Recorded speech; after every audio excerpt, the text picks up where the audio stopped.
Good evening everyone, welcome back to my channel. বন্ধুরা, আজকে হলো ষষ্ঠীর পরের দিন আর আমরা ছিলাম মামার বাড়িতে। তো মামার বাড়ির ওখানেই ছিল আমাদের মঙ্গলদ্বীপ পার্ক। মানে তোমরা অনেকেই হয়তো নাম শুনেছো যে মঙ্গলদ্বীপ বলে একটা জায়গা আছে, আর সেই জায়গাটা ঘিরেই গড়ে উঠেছে একটা পার্ক। সেখানে তোমরা কিভাবে পৌঁছাবে আর সেই পার্কের ভাড়া কত, সবটাই আমি তোমাদের তুলে ধরবো এই ভিডিওর মাধ্যমে। তো বন্ধুরা, ভিডিওটি তোমরা ফুল শেষ পর্যন্ত দেখো, তাহলেই তোমরা সমস্ত তথ্য জানতে পারবে।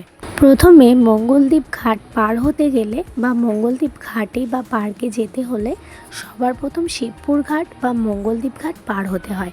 আর এই পারাপারের ভাড়া আর পার্কের চার্জ সমস্তটাই একটা টিকিটের মধ্যেই নিয়ে নেওয়া হয়।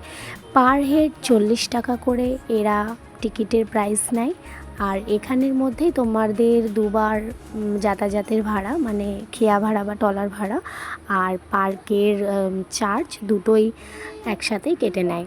সন্ধ্যা 6টা পর্যন্ত এই পার্ক ওপেন থাকে আর 6টার পর পার্কটি ক্লোজ হয়ে যায়। আমরা বেরিয়েছিলাম ঠিক বিকাল বিকাল নাগাদ। তোমরা স্ক্রিনের ভিডিওতে দেখতেই পাচ্ছ যে কতটা বৈকাল হয়ে এসেছে, মানে সন্ধ্যা সন্ধ্যা হতেই যায় প্রায়। তো আমাদের মঙ্গলদ্বীপ পার্ক থেকে আর মামার বাড়ির ডিস্টেন্স খুব একটা দূর না, খালি ঘাট পারাপারের ব্যাপার। ঘাট পার হলেই ওপারে মঙ্গলদ্বীপ পার্ক আর এপারে মামার বাড়ি। আমরা মঙ্গলদ্বীপ পার্কে ঢুকে গেছি আর ঢুকতেই দেখতে পাচ্ছ যে গেটে বড় করে লেখা রয়েছে ওয়েলকাম মঙ্গলদ্বীপ। আর বন্ধুরা দেখো যে এই পার্কে ঢুকতেই ওয়েলকাম গেটের কাছে কত সুন্দরভাবে ডেকোরেশন করা, কত সুন্দরভাবে সাজানো। আর এই পরিবেশটা তো একদমই মানে সবুজ পরিবেশে ঘেরা।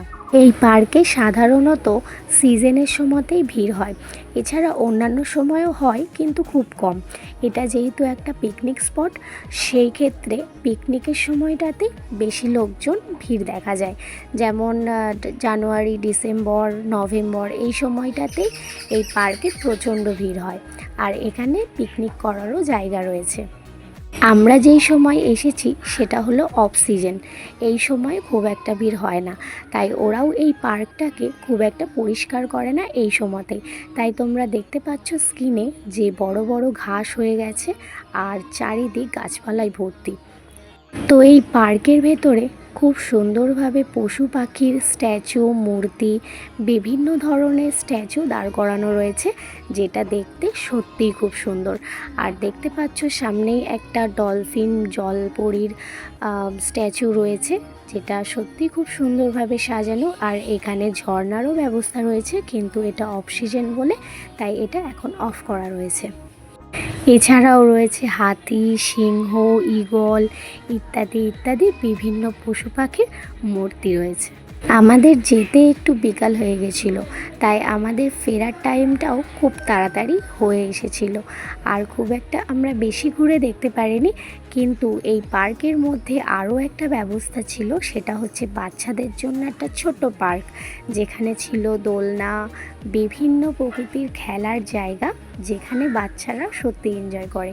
এরপর গেছিলাম একটা সুন্দর জায়গায়, যেখানে ছিল একটা ছোট্ট জায়গার মধ্যে জল ধরে রাখা, আর তার মধ্যেই ছিল দুটো ব্যাঙের মূর্তি আর ছিল 3টে ব্যাঙের ছাতা।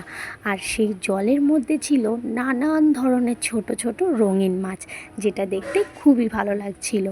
আর অবশেষে বাড়ি ফেরার সময় আমরা দেখতে পেলাম সিংহ মামাকে। তো সিংহ মামাকে দেখার পর আমরা ফিরে যাচ্ছি আমাদের বাড়ি।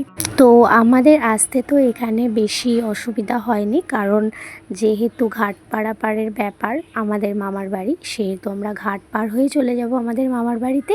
আর বন্ধুরা, তোমরা যদি আরও কিছু জানতে চাও এই পার্কের বিষয়ে বা কিভাবে কি আসতে হবে সেই সম্পর্কে যদি তোমরা আরও কিছু জানতে চাও, তাহলে আমাকে অবশ্যই কমেন্ট বক্সে কমেন্ট করো। আমি তোমাদের যেটুকু তথ্য জানি সম্পূর্ণটাই তোমাদের সাথে শেয়ার করে দেবো। বন্ধুরা, আমার ভিডিওটা কেমন লাগলো অবশ্য কমেন্ট করে জানাবে। আর এই পার্কটা তোমাদের কেমন লেগেছে সেটাও কিন্তু কমেন্ট করে জানাতে ভুলো না।